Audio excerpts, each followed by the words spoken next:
Hi, this is Dan from Lathrop Insurance. In this challenging insurance environment, Lathrop Insurance can be your beacon in the storm to help you find the coverage you need at the right price. Now, more than ever, you need a partner in the insurance industry that can work with multiple carriers to make sure you have the right coverage at the right price. Lathrop Insurance carries home, auto, and business insurance and can be reached at 401-596-2525. We've been supporting the local community since 1939, and we look forward to working with you.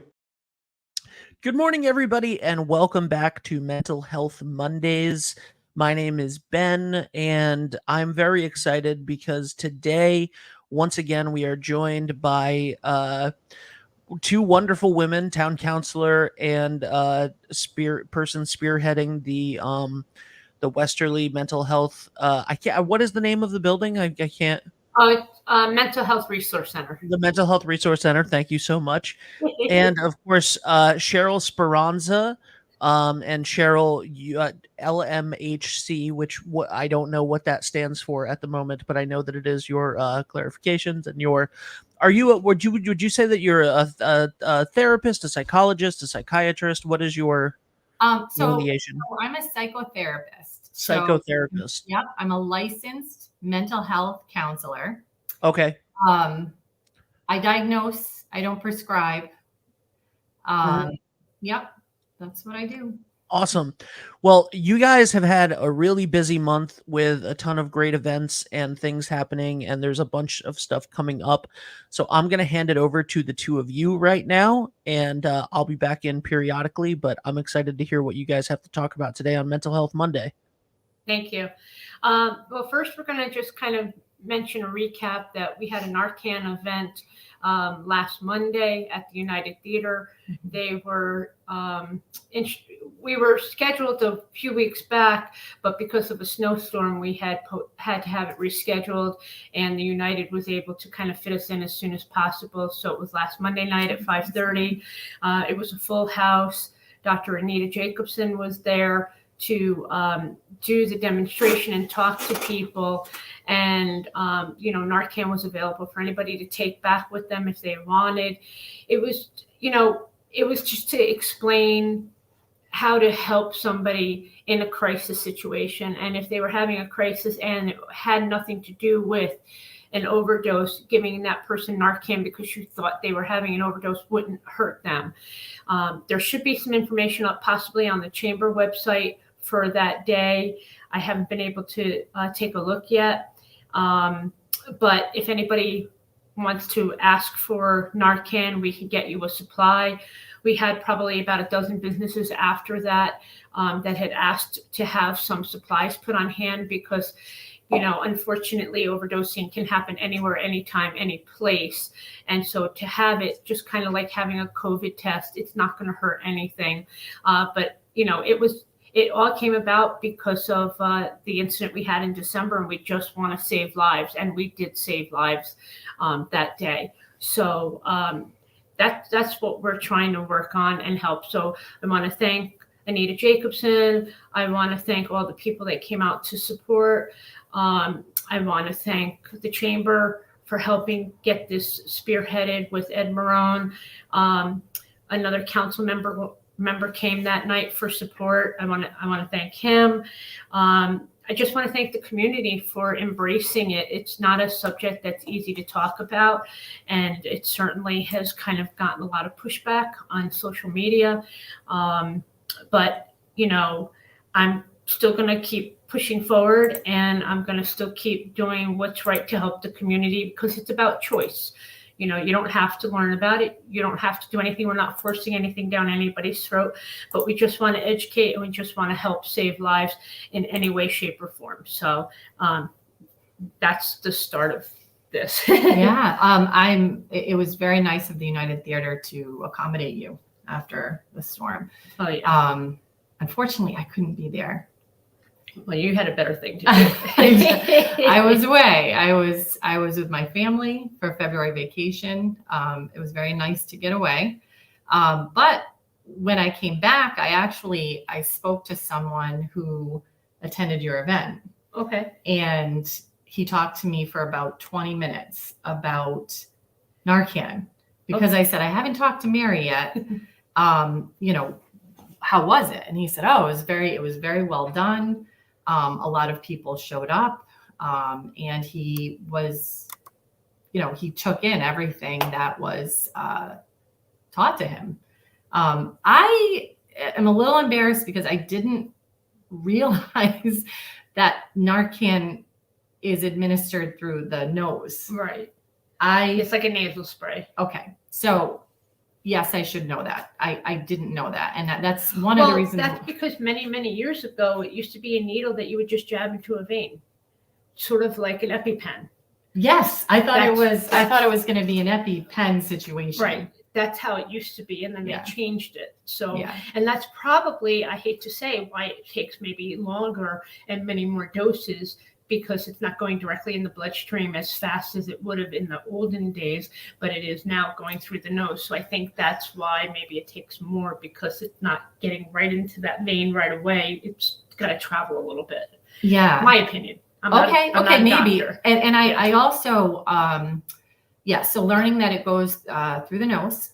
Mhm. And then you have to wait. He said you have to wait 2 minutes. And he said 2 minutes can feel like an eternity. Mhm. Right? Absolutely. So try to time it, which I'm sure, you know, Right. right? And then administer it again. And then CPR, right? In the meantime? Is that how it Right. goes? And then CPR, they don't do mouth to mouth anymore. How do they do that now? It's just chest compressions. Oh, It's just chest compressions and hearing for breathing and stuff. They don't do the mouth to mouth anymore. okay. So yeah, everything's changed. So it's just kind of relearning things. But yes, and when somebody's in a crisis, you know, if you're watching a loved one in a crisis, you're thinking, what are they doing? Why are they not working on this person? Why are they, you know, Yeah. and you're panicking because you don't know. And so you'd be thinking, oh my God, you're going to let that person die because you've got to wait. Okay. You know what I mean? I'm not saying that we're doing that, of Yeah, course, but that's how it that's how it feels. feels to that person. So now that other person is also going into a crisis mode because they don't know what's going on. And then now they're like, rattle that person, do whatever you got to do. Yeah. You know, it's a tough situation. I mean, I am so grateful for the first responders, for the police, for everybody that did their jobs and did them extremely well. And I mean, even the hospital, because they weren't out of the woods. And even when they went to the hospital, a couple of them were still in ICU for a while. But again, if we didn't have that initial tool to at least start the process of, I don't want to say bringing them back, but keeping them to the point where they could get the real help at the hospital, we would have had a different turnout. Yeah, I would like for you to host another one, to be quite honest. I think that would be important.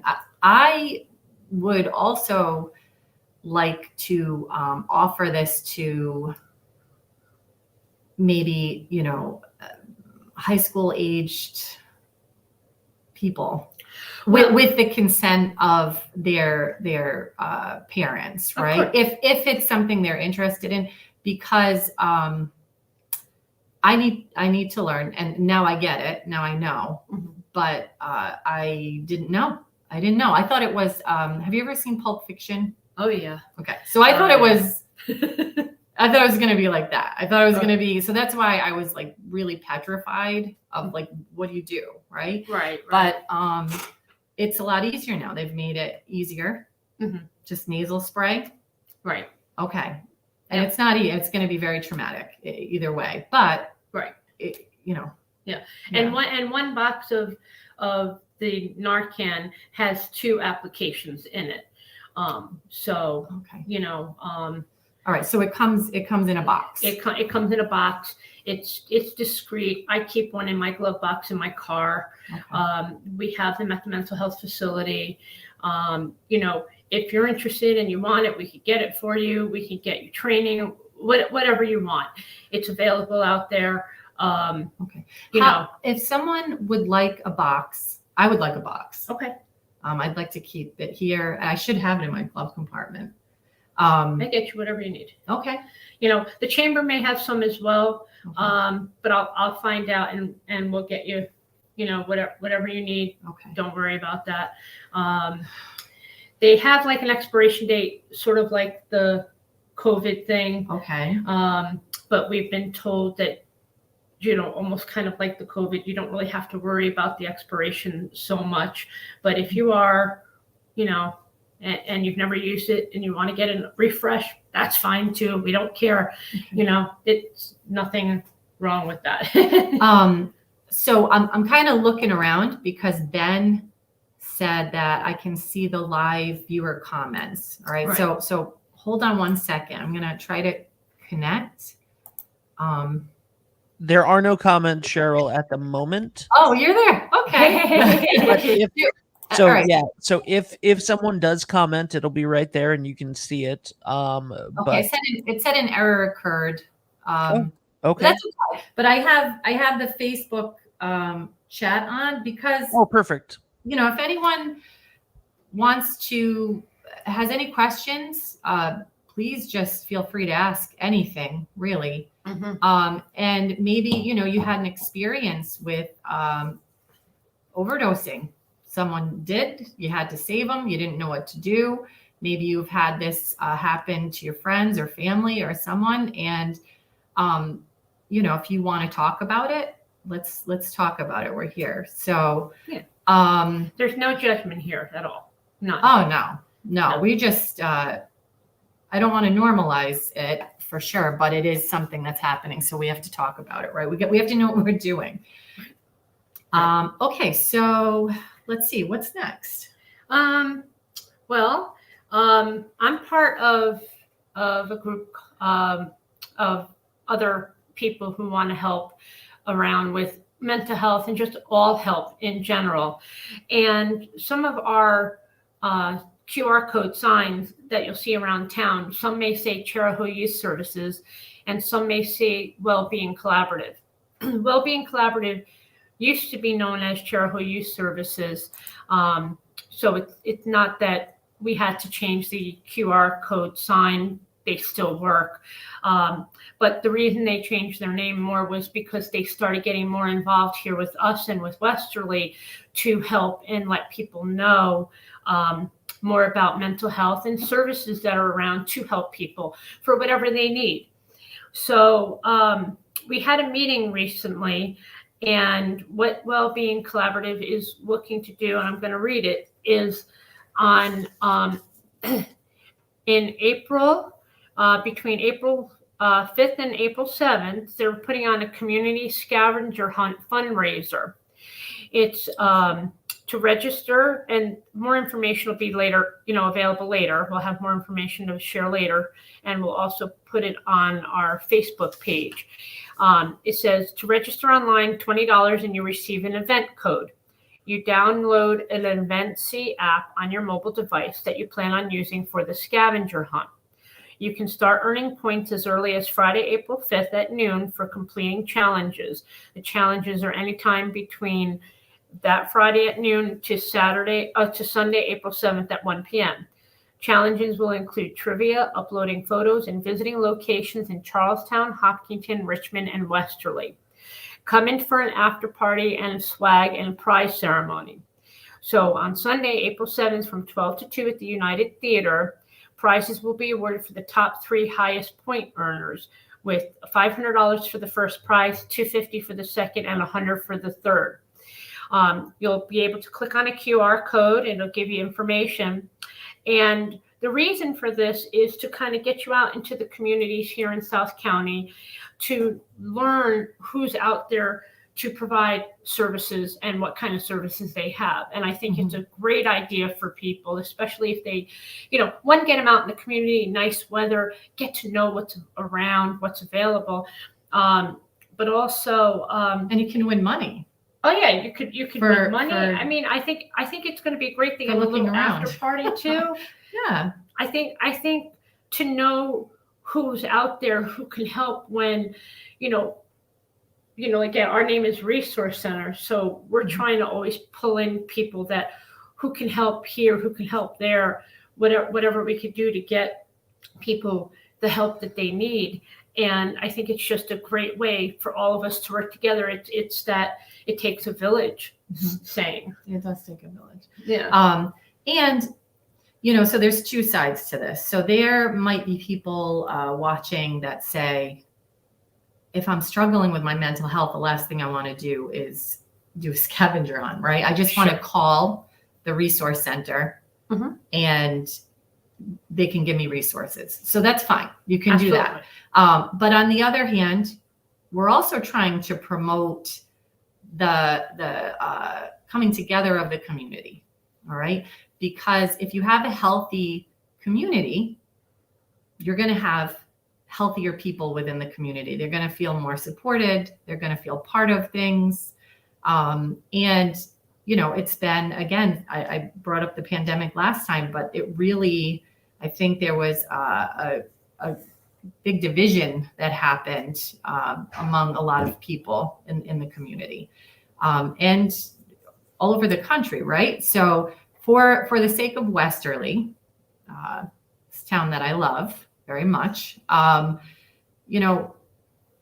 it's a good thing to come together and spend time together and actually get off of social media, go spend time with your neighbors, see what's going on outside of your door. That is much more the reality of things than perhaps digesting social media all day, right? I mean, there's good things about social media, but we need connection with our neighbors. Right. So let's see. We have a comment. All right. Oh, Thank you. thanks, Sandy. Mm-hmm. It's Sandy said, so glad you're there to help people. So, it's not easy to do this, Right. because there are a lot of people. Another thing, people are very cynical. Yeah. All right. So when you try to do something positive, lo and behold, there's going to be people that question that. Right. Another thing is our trust has been broken down, don't you think? Oh, absolutely. Yeah, trust has been broken down, which has divided many of us. So we have to try to build that back up. And so you get out there and you get in the rink and you try to do some good things and you try to connect, right? And let's segue into that. Oh, yeah. All right. So speaking of connection, Mary puts her, what is it? The words where the mouth, the actions. Yeah. You know what I'm saying. All right. Put your money where your mouth is. Yeah. Type of thing. The money where the mouth is, the action, right? So, Mary, why don't you tell them about this, or do you want me to? Okay. So it was brought to my attention that since I've been working with the police department, they want to get back into community more and let people know that, they're here to help. And so anytime I could try to work with them and help them get the word out, I have no problems with doing that. Mm-hmm. I mean, they're the real reason why we even have the facility, because it's their building. They're the reason why we have Gateway to work with us, because it's their grant. So, they're a big supporter in this, and we're grateful for that. And so then another citizen had just asked me about, hey, can we do something maybe with the police and maybe with the kids?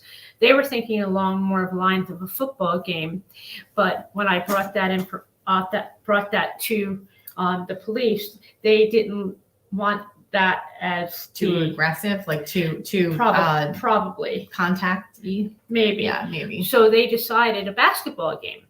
So in March, drum roll, March 28th at 7:00 at Westerly High School.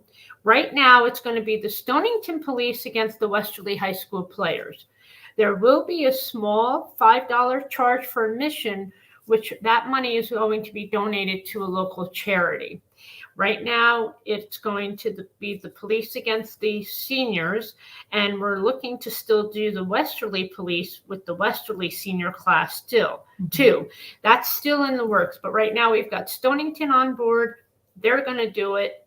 at Westerly High School. And I think it's going to be a fun evening, because I think it's going to be showing the camaraderie. Now, just kind of backtracking a little, back in the summer last year, we did, after we opened the mental health facility on Pierce Street, we did a community event with the police where they fed the neighborhood. And that was— You ran out of food. We You had ran— to go out and— Well, we didn't run out of food so much over there, as it spawned us to do another one at Bradford where we ran out of food. We ran out of food in Bradford. We did one on Bowling Lane maybe a month later. Same concept. And we worked with the local church out there who does the pantry. We worked with Pantry on the Lane and Pastor Mark out there on Bradford. Nice. And we ran out of food in like the first, not even hour of doing it out there. And what was super fun, and I mean, it was fun at both places. But what was even more fun was the kids were at Pierce Street. They were a little reserved. Mm-hmm. And I think it's just, again, culture, and that was okay. I mean, there was conversations with the police officers, stuff like that, but they were a little more reserved. And Bowling Lane, the kids were not reserved at all, and they were pulling the police in and taking pictures with them and making fun of them and putting aprons on them. It was hysterical, but they loved it. They all enjoyed it, and some of them were the resource officers in the school that they were teasing, that were there giving out hamburgers and hot dogs and stuff. And it was just such a wonderful community event, which we're going to do again. Mm-hmm. And we're going to work on that stuff again. And so I'm hoping, with the way that whole vibe went at Bradford, where, they were a little reserved in Pierce Street, but they weren't at Bradford, that we could have that, unresolved, no tension or anything, but that same kind of playfulness with these basketball games. This is a great idea, especially, you have the Turkey Day game, right? So you have the rivalry between Westerly and Stonington. Yeah. So that sets it up for us right away. And then breaking bread with people, sharing a meal. That's always a great way to start conversations and make peace, right? Mm-hmm. And then, what I wanted to comment on about that, with the police, I have had to do some wellness checks on people, and I don't even know if you all know about wellness checks. So there is 988, right? And I've mentioned 988. You call or text 988 for a mental health issue. Doesn't have to be a crisis, a mental health issue. So you just want to talk to someone and maybe process something, and you can't get in to see a therapist or a mental health care provider. But if you're worried about a friend, a loved one, you can determine what that would be, but it's not necessarily a physical emergency. You're just really concerned about them. Maybe you haven't heard from them in a while, or they're just, you can just sense something's off. The police departments, I know the Westerly Police Department, I have called and I have said, could you go over to so-and-so's home and please do a wellness check on them? I'm concerned. And they do. They go over. They just, they're just there to see if you're okay. And I think what tends to happen is people get nervous about that, but they are here. They are there to help, and I think they may also be working with, they're certainly interested in mental health initiatives, because I think most of the calls they get are based in a mental health situation more so than anything else. Oh, absolutely. Right. So having these two wonderful police departments come together for mental health initiatives, that's great. I mean, I know that they've had a bad rep in the past, and there's, there's always, with any group and every group, there's always one bad apple that makes that the only thing known. Well, yeah. I mean, there are good and bad to everyone. Absolutely. And even if we don't say good and bad, it doesn't matter your background, your socioeconomic status, your culture, your ethnicity, whatever it is. Okay. We all have the propensity to do well and not so much. Okay. Right. We're all human. Exactly. So you can't throw, how do they say, you can't throw the baby out with the bathwater. Right. Okay. Right. So you have to And that's figure why that out and move forward. Yeah, and that's why they want to do these things, to Yeah. let the people know, because, I know I'm not over speaking, but they're not trying to just go to your house and arrest you. They want to work with you first. They want to help you first before anything else, and from all the ones that I've been talking with and dealing with, I believe them, and I know that, and I've witnessed it personally. And I'll just tell you a little backstory. When we had that issue of domestic violence here in town before the overdose of that young lady who had a family and things went wrong. Mm-hmm. That actually happened a few houses from me. Okay. So, seeing the lights outside my window, I just kind of peeked, and I literally saw the cars the whole way up the street and everything. And what people don't know is they stayed that whole night and to the next day until a family member could come to help take care of the kids and do what they had to do. Mm-hmm. They could have technically put those kids in the system and done whatever they had to do and kind of wipe their hands, but they didn't. They're family people. They're family, and I'm not trying to just genderize it, because, they're men and women, but, they have families, their fathers, their mothers, their husbands, their wives, boyfriends, girlfriends, whatever. So they know the importance, and people don't know what they did that night. I know only because I was a neighbor and I watched it.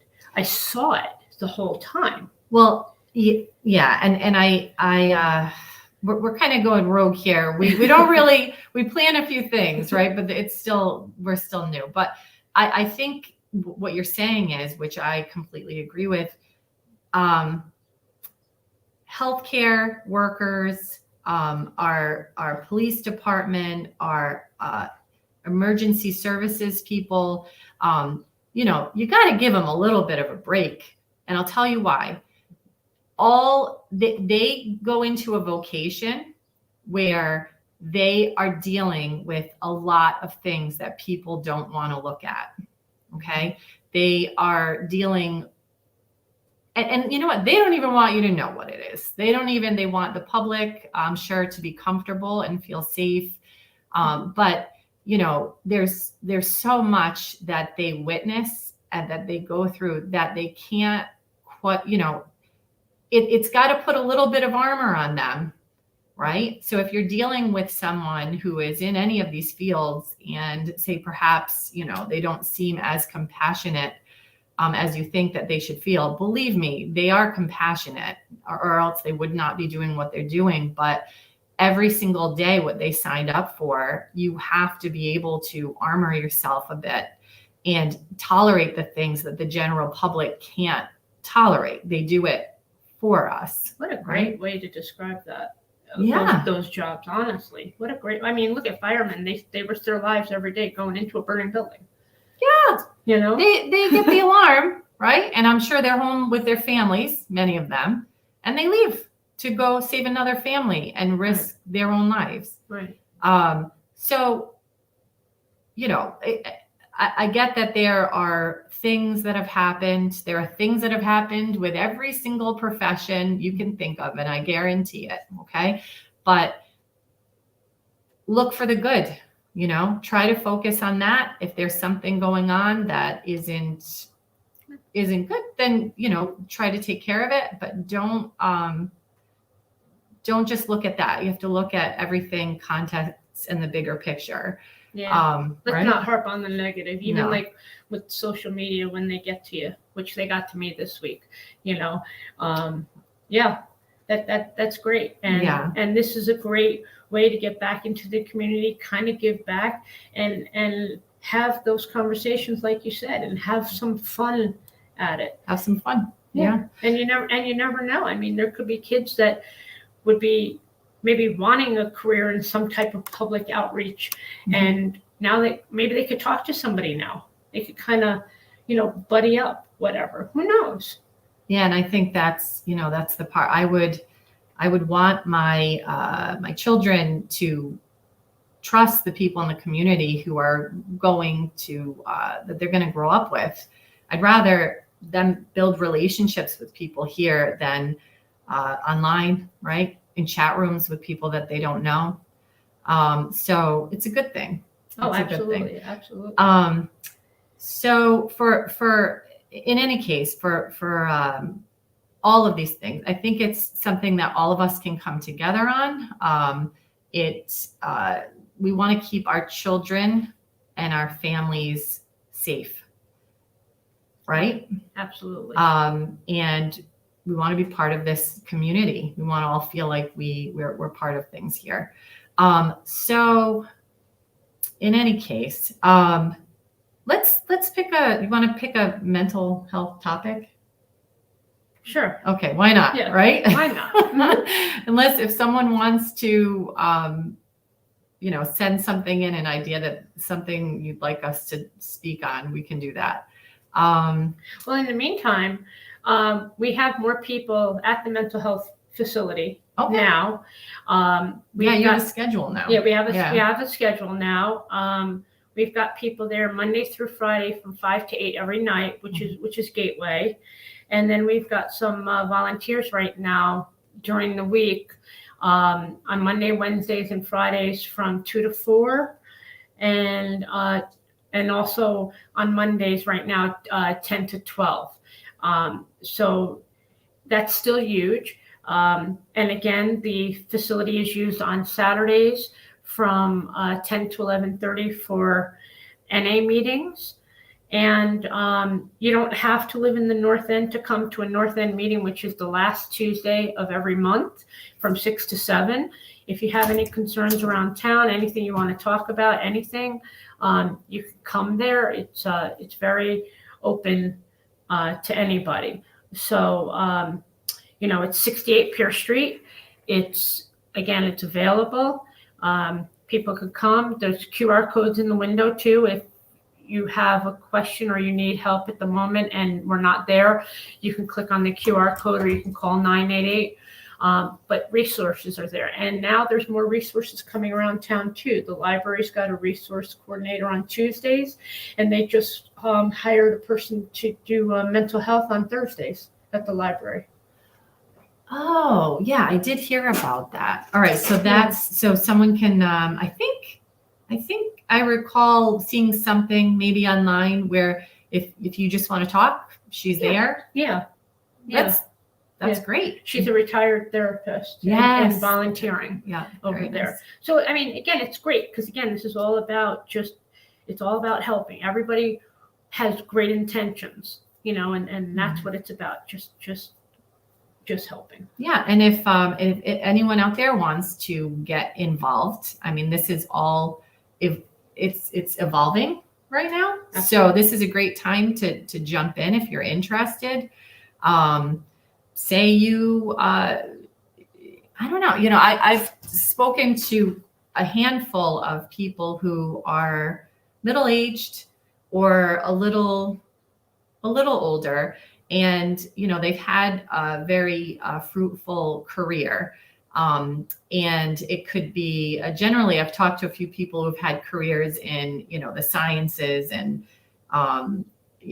we'll say the tax world or pharmaceuticals or something like that, right? And they've done very well in life there, but they're retiring or they want to shift and they want to get involved with something like life coaching or something that's just more meaningful, Mhm.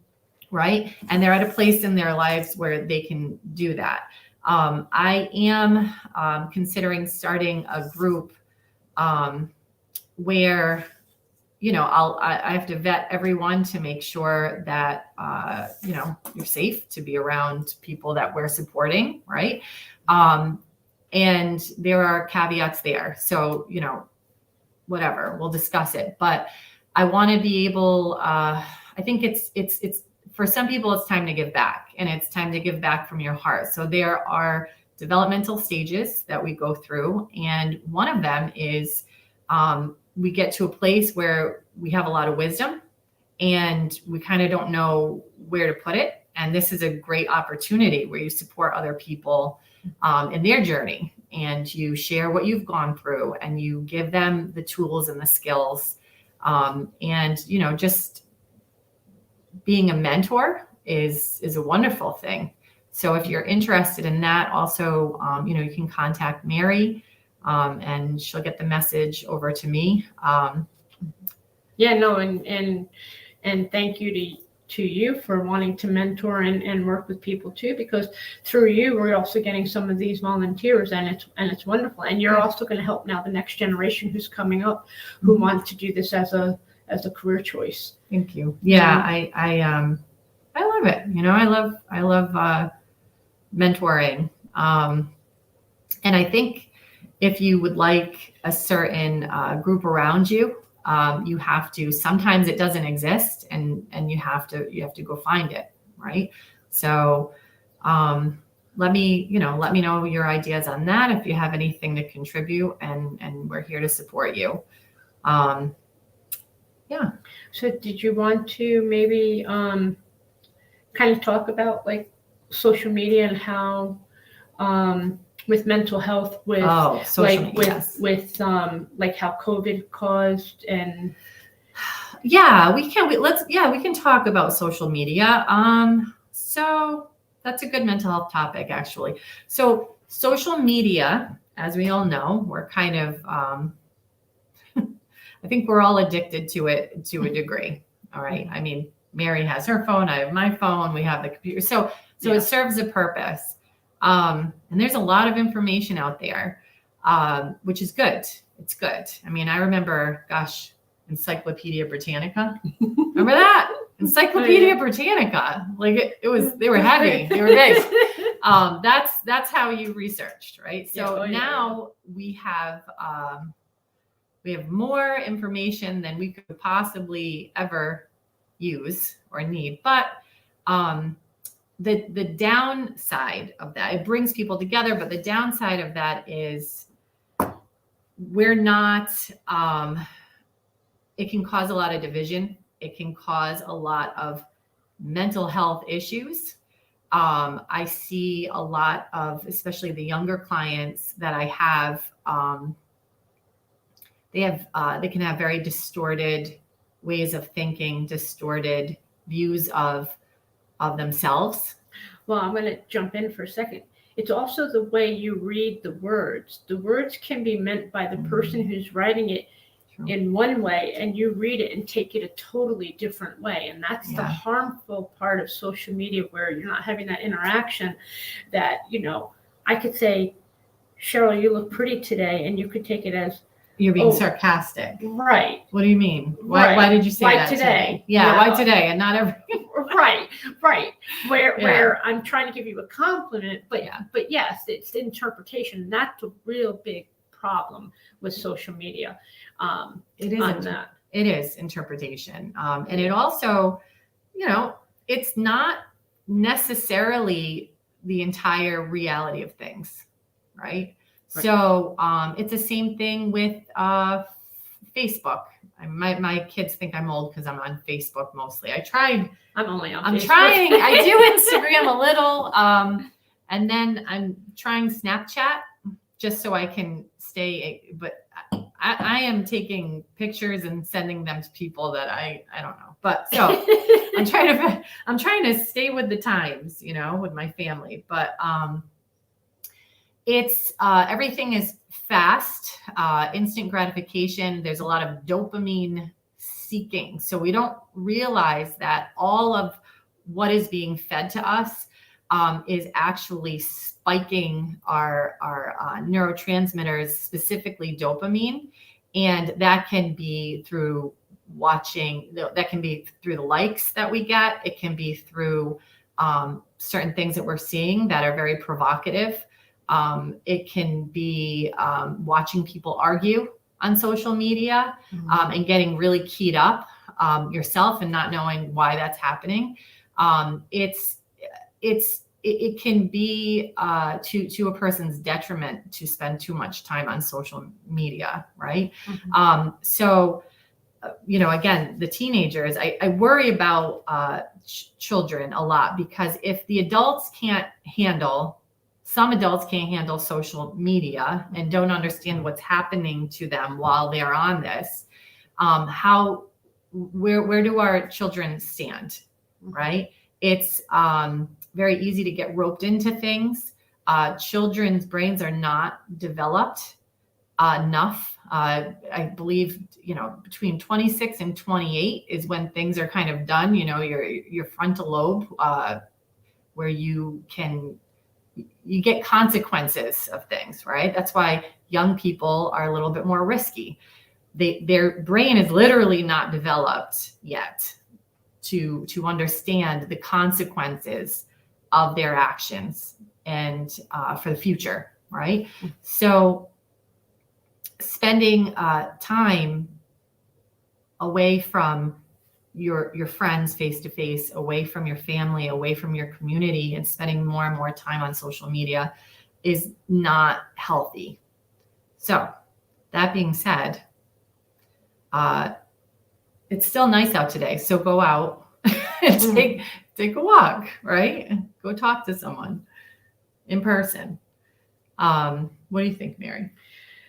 I think if you go on social media, limit your time, set a timer, say, okay, give yourself maybe an hour to go through your emails, do whatever. And then when that hour's off, shut it off, walk away, do something else, whatever else you need to do. And then if you need to come back to it, especially if you saw something that could, upset you, or you took maybe the wrong way or whatever, it's definitely good to walk away, because it's never good to react, but we're human and it's normal to do it, because guess what? I did it this past week myself, so it's normal. It's an easy go-to, right? Yeah. And it does trigger those neurotransmitters in your brain. It does activate them. And they call people keyboard warriors, because they'll tell you stuff on the keyboard, but they won't tell you to your face. So you have to watch and be careful of who you're talking to. And this is why it's such a danger on social media too, for kids. And I can understand your concern, because of, there's predators, there's all kinds of people out there that don't have good intentions. So it's not easy. No, it isn't. It's not, but thank God we have people like you to help with that. Listen, I'm just saying. I am in it just like everyone else, and I try a little bit. I try to step away when I'm feeling overwhelmed. I try to check in with myself when I'm starting to feel like too angry about something or too sad about something. One of the first things I do is I say, all right, how was my sleep last night? How am I eating? Have I been on social media too much, right? And what am I digesting when I'm on social media? Am I, did I stay up really late and go down that rabbit hole? You know how that can happen. You get really tired, but then that window of opportunity to fall asleep passes. That's why sleep hygiene is very good. And then all of a sudden you don't know where you ended up on social media, but you're looking at crazy things, right? I fell asleep with my phone in my hand playing a game last night and didn't even know What game do you play? Wordle? No, I play I play games that I have to, they're like sharpen your mind. Yeah. So it's like, then I get caught into it, and then it's like I want to finish like the puzzle games. I do a lot of puzzle games. I don't do Wordle so much, but I do other other type Well, of that's puzzle good. games. You know, But I fell that's asleep okay. with it in my hand, which That's is a not a safe- good thing. That's all right. That's all right. Pick your poison, you know? Yeah. So, yeah. But you're right. Sleep To is be very fair, to be fair, I absolutely crush Wordle. One of Um, friends keeps sending me Wordle invitations, and then I have an acquaintance who sends me they want me to learn another language. What's the language? Dingo or something? Duolingo is the language app. Okay, yes. And if I had time, I want to learn. I just So what's great about Duolingo is that it takes learning a language. This is not an ad for Duolingo, by the way. But what's great about Duolingo is that it takes learning a language and it gamifies it. And in 5 Mhm. minutes of playing a quick game every day, you can learn a language. Oh, wow. And so I started using Duolingo in 2018, 2017, something like that. And oh yeah, Mary, you should try that. I should. Oh, you would like it. Well, I love it. I just can't do it. so it got to the point where I was learning Italian, and it got to the point where I went to the Mystic Museum of Art with my friends one night, and I was looking at some paintings. And first of all, I apologize to every Italian in Westerly for the word I'm about to butcher. But I literally, like, I saw a painting of a horse, and I thought of, and in my head, I thought the Italian word for horse instead of horse. And I was like, wow, this is great. This is like, I really All right. enjoy it. You saw it in your mind's eye, the word. I Try- just went, like, you know how if you see like a water bottle, right? Like you see a water bottle, your mind like tells you what it is. Yes. The thought in my mind was cavello, not horse. And I was did you like, say it out loud? no, I didn't say it. No, I thought in Italian. You thought. I understand what you're saying. You thought it, so therefore, if you think it in Italian, then you can say it. Yeah, and I was like, that's new. And I'm glad you jumped in, Ben. We were kind of Listen, floundering. I There's not enough. There's just water in this cup, and there's usually caffeine in it. Yeah, all day long for me. I had my All day. caffeine. I had my caffeine a little bit ago. But I just thank you guys so much for what you've done on this episode, and we're gonna try to make these regular. Cheryl, you can come back like literally every week if you want with Mary. Like, I would love to. I think we play off each other well. We do. you do. But Ben, like, this is, you jump I will. in. I will jump in. I will jump in more. You're like a dopamine hit for us. I know. I'll jump in more as I can. We'll also have we have another producer that will be doing some of these morning shows. Where's Because Greg? what's that? Where's Greg? Greg Morano. Greg's not here. Oh, he isn't? No, it says I like so. Greg. Greg's great. It says my name on here says Greg because this is the work computer that we use. I'm like, so Greg, thank you. I was thinking, okay, all right. So, No, all right. Oh, no. It's me. One last thing I forgot to mention is that the QR codes that are around with the well-being Mhm. this past month, and they're just in the 4 towns that I mentioned earlier: Charlestown, Hopkinton, Richmond, and Westerly. 57,000 scans 57,000 scans. in 1 month. So if anyone's thinking that a scavenger hunt is silly, 57,000 people Mhm. scanned this thing. So you got Wordle, you got Duolingo, and you got the QR code. community QR scavenger hunt. Who needs what was it when you go and you look for those little animated creatures that are everywhere? Pokemon Go. Pokemon Go. I got to be honest though. Don't say who needs social media because that's where people are watching this. So Oh, I know I'm on it right now, but you know what I'm saying. I'm trying to use it. I know. And by the way, just a a mention of how prevalent mental health is. I have a meeting that's supposed to be at 11 in Richmond that I have to go to, and I'm currently in downtown Westerly. And I texted him about 20 minutes ago. I texted the guy that I'm going to meet, and I said, "Hey, sorry, show's running a little long.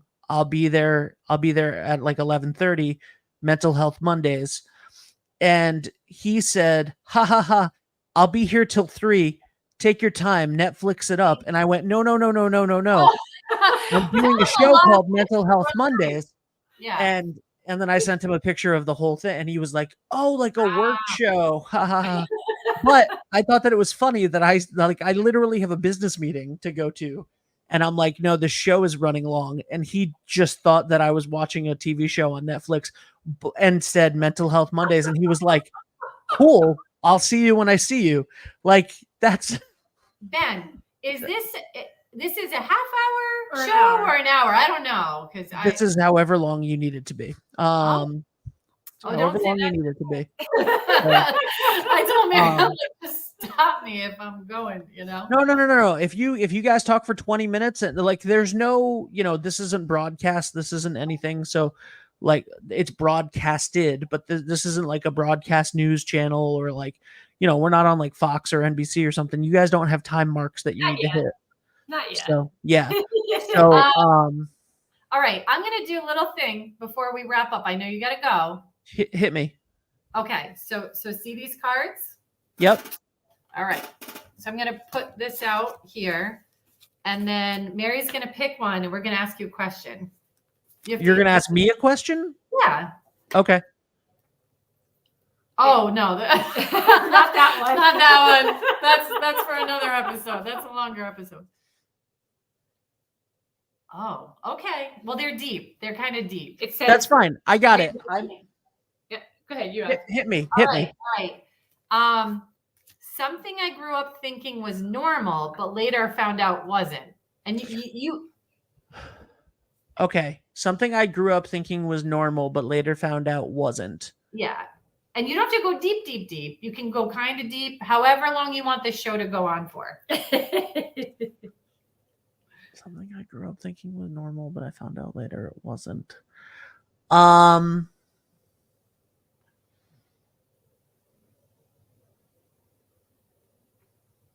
I don't know. Like there hasn't been a ton of them, honestly. Yeah, because a lot of, and here's the reason why. Because what I have learned was abnormal, right? Like what I grew up thinking was normal and then got to like high school or whatever and found out was abnormal has come back around to like most things that, what's that? It's in vogue now when it was Yeah, out. like most things, Okay. well, not even that it's in vogue, but most people that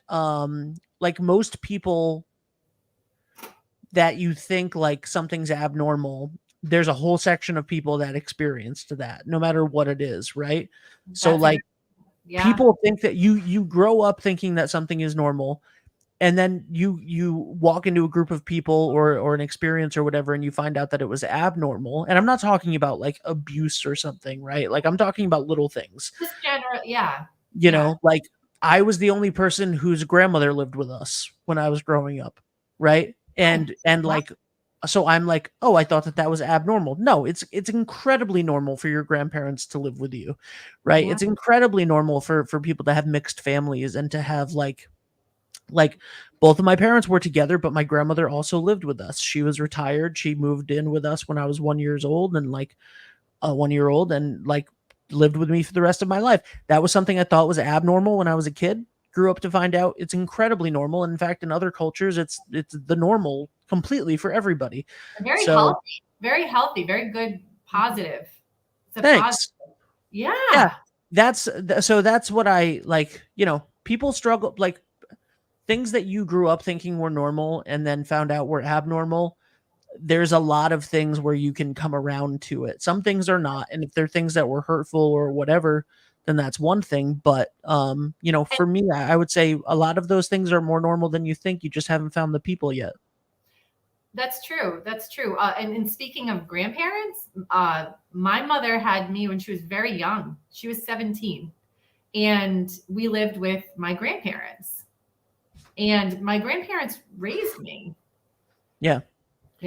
And so I felt for a long time that dynamic was normal, living with grandparents, until you get of an age where you realize, and it depends too, the amount of love. I had a lot of love in my family. They were very good to me, my grandparents. So I see mine were opposite. My parents were 40 when they had me, and I was their first. no, So I kidding. didn't grow up with Are you an grandparents. only? No, I have a brother. Oh wait, you have a brother. That's right. Yeah. When was your brother born? 16 months later. Pretty quick. Wow. Pretty quick. Yeah. Wow. So for me, So that was abnormal back then, but now it's normal to have children at 40, or it's Right, normalized, right? right. Yeah. So- Yeah. it was normal for me with the parents, but I missed a whole generation. And Ah, so then they it was do- like, yes, yes. I'm an old soul because I missed that whole generation. I grew up with no grandparents because they all had already passed by the time Yes. I came around. Yes. So, when people would say, hey, about your grandparents, I'm like, I I don't know. miss don't what know I that. didn't have. Yeah. You true, know? Yep. true. So it, Now, I had one grandparent on each side. My dad was 44 when he had me, or when my mom had me, whatever. right. When they had me, my dad was 44 and my mom was 30 something, and late 30s. And so my dad's dad died when he was 16, and my mom's mom died 2 years before I was born. And I also thought that it was very abnormal at first. I lost a sister when I was 9, Yes. and I thought that it was very abnormal to lose a sibling, and then, grew up to find out that a lot of people have experienced stuff like that. And different ages, different whatever, but like a lot of people experience that young, like just all sorts of things, right? Like there's all sorts of stuff. I thought that it was abnormal to have a near-death experience at 22 years old, but lots of people have near-death experiences. Lots of people have like stuff, you know what I mean? Like, so there's tons of stuff that if you if you find out long enough, like if you find your people, whatever it may be, most of the time you're not alone. You're right. I would say 100% of the time you're not alone. There's always people that have gone through similar things. But Yes. when you're going through it, you don't think that. No, but Ben, course in my position, I'm privy to a lot of things that people don't talk about generally. Yep. Right. So I have really been humbled by the amount of the information I've gotten about things that I wondered about. Do other people go through this? Do other people experience this? And they do. A lot of people. So I think there was a statistic: 44% of adults tend to think that no one else could understand where they're coming from, that no one would understand.